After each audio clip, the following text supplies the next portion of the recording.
I mean, I can't hear myself coming through this, but you're hearing it loud and clear, are you? It's not too loud, not too quiet? Yeah, it's really clear. Yeah, no problem with that at all.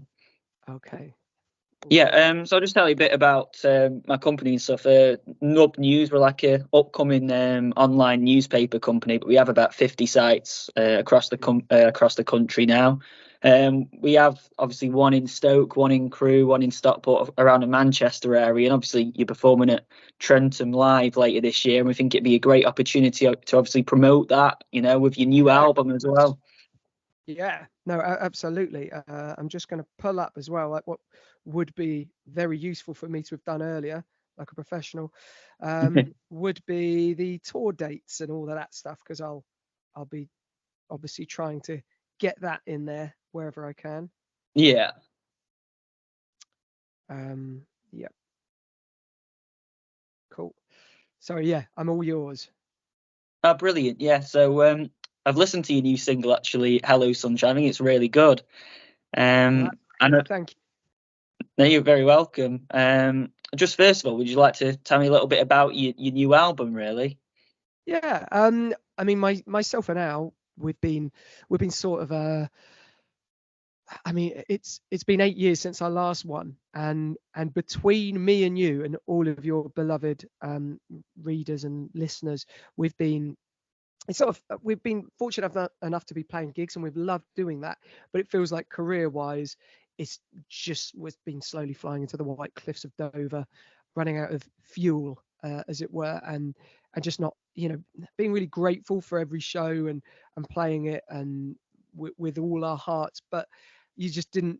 It just kind of felt a bit like the gig was up, and then COVID happened, and it felt like, oh, you actually might lose everything. And we had a chat during COVID with during lockdown with Craig Logan, who used to play bass for Bros, but more importantly for us, signed us to RCA, and we kind of wanted to release some older songs that we had, and his point was, yeah, the songs are good, but you've got to remind people who you are, and I think what you do. And at this point, I just released my first solo album under Whitetail Falls, which I would label under the genre of doom folk, and it's very melancholy, and was wonderfully therapeutic. But this Craig saying this at the right time, it just felt like, actually, what is it we do? Who is it that we are?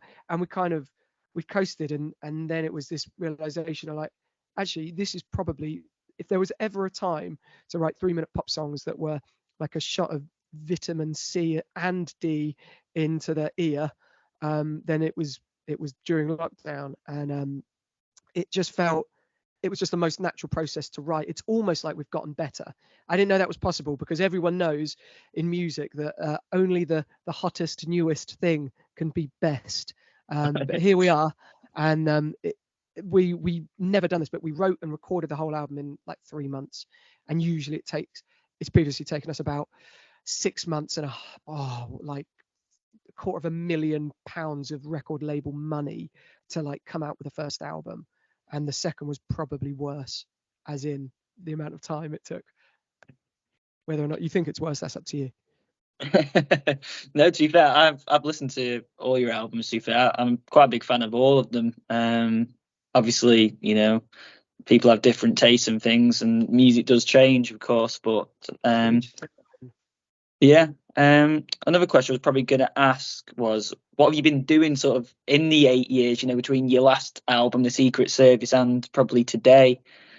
Yeah, I mean, myself and Al have been writing for other artists, so that's been a real experience of, for us, it's been really useful to kind of hone what we do, and I think there's that danger when you're an artist. It's like, oh, I can't possibly write. I don't feel like the muse is not upon me or whatever. And it can take like 3 months between songs. But co-writing for someone else, you realize that there's one side to it like that, where you can really take your time and labor over songs, and another that's, you've got one day booked in with an artist. You need to come out with a song. So pull it out of the bag and, just wind your neck back in and get the job done. And to be able to do that was really a nice surprise for us to find that, oh, we could do that. And we wrote separately. We just did our own things. I've started another couple of bands, and one's just getting up and running now called East of Reno, which is an Americana big band. It's a lot of fun. But Al and I, then we came together just before lockdown, and we wrote a comedy musical based called Self Help Yourself Famous, and we took that to the Edinburgh Fringe and lost a load of money.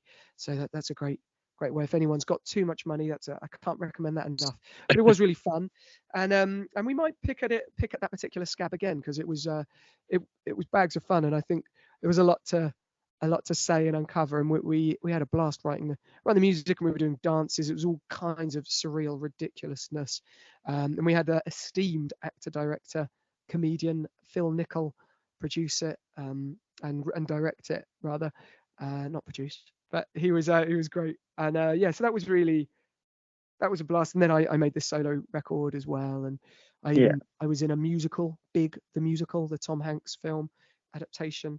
And I was in Dublin for a while with that, and we tried other things, and then I think that really helped us as well realize that we've really got something special with the Hoosiers, and it doesn't come along very often, and even these kind of breaks, I think for myself and Al, was important, because it kind of helps us value each other a little more. And I think right now the love, the bromance has never been stronger, and truly, I'll be honest, we actually enjoy it now probably more than in our pomp. That's really interesting, actually. Mm. Yeah. Tell us a little bit about your upcoming tour dates that we're talking about, especially obviously Trentham Live as well. What Jamaica performing there? I mean, yeah, we are always happy to share the stage with McFly and share their fans, because they've got so many of them. I mean, if anything, it's just greedy. No one needs that many fans. So thankfully, they're very generous like that. And that'll be a blast. Also, they have tip-top catering. So really looking forward to the catering, but also the show itself, because it's going to be in a massive park, and we just love playing open air. And we can guarantee the sunshine. We've written a song actually to lure the sun out. So it would be rude if it didn't show up. Yeah, obviously there's some other big names on other days. Obviously the Feeling as well that you've performed alongside. In fact, I saw you actually 2014 in Chester with the Feeling actually. Was that at the race course? Yeah, that's right. Yeah. Do you know, we played, that's very memorable, because we had a great time, great, really fun show. And then afterwards we played a game. We challenged the Feeling to a game of Flipper Cup. Do you know Flipper Cup? Yeah. Yeah, it was a blast. And we've actually, I think it went onto Facebook at the time, but it was very heated. It came down to like the last two guys, and we eventually pulled it out the bag. And then Richard Jones just lost his mind and flipped the table. No, Richard, if only you were as good at flipping tables as you were cups. And then security came in and broke it all up. It was like honestly, Woodstock all over again. Those guys are great, and they're a fantastic band as well. Yeah, brilliant. Also, sorry, Ryan, I'm just going to chip in this as well. We're very excited, because we are getting to stretch our legs, obviously, on the UK tour and taking quite a few northern hotspots. So that'll be fun as we get to go to Leeds and Sheffield, and we haven't been there for donkeys. Oh, and Manchester as well. We haven't been there for years. Newcastle, that usually gets a look in, but and that's on our way up to Glasgow as well. Which again, it's been years, so I feel like we've been neglecting the north. So sorry about that, the north. It'll happen again. Yeah, I saw also that you're looking for, is that right? Looking for more venues to perform at? Always looking to get booked in as well. So I mean, bizarrely, because we'll play anywhere. It doesn't just have to be a big field. We're doing Durham Cathedral as well, and that'll be an interesting one. I mean, we're just sort of never stopping at the moment, and it's great. We're really happy to be busy doing what we love, as we feel very lucky. Yeah, I'm pretty sure you've performed near, because I live in Crewe, Cheshire. I'm pretty sure you performed in Nantwich at the studio. Is that right? That rings a bell, but that would have been a while ago, right? Yeah, I remember when I was at college. I think it was probably 5 or 6 years, probably more, but I'm pretty sure that happened. Yeah. Nice. Yeah. Yeah, another question I was probably going to ask was what groups have inspired you to do the music that you obviously have released over the years? What are your probably main influences? Do you know on that? So I was talking to a photographer friend called Sam Barker, who's well worth looking up. He's fantastic, and he had this point about influences, and he was his take on it, and I'm going to steal it, is that there are some bands that actually, or some artists that influence you, and others that you just love, but you don't actually emulate in any way, shape, or form. I would say that's kind of where the way we've gone down. Like I absolutely I adore like artists like Sufjan Stevens or Kate Bush, but then we don't sound anything like that. And we've I there's a kind of a 70s finesse to that kind of pop world that we love bands like obviously at that first album, it's got echoes of ELO and Supertramp. But I'll say as well, we've sort of moved. There was always like Flaming Lips, always a soft spot there.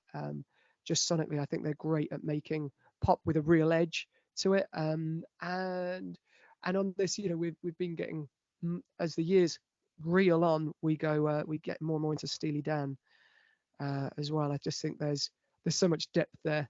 So Steely Dan are definitely. I don't know. And we've had some people say you can hear some shades of that.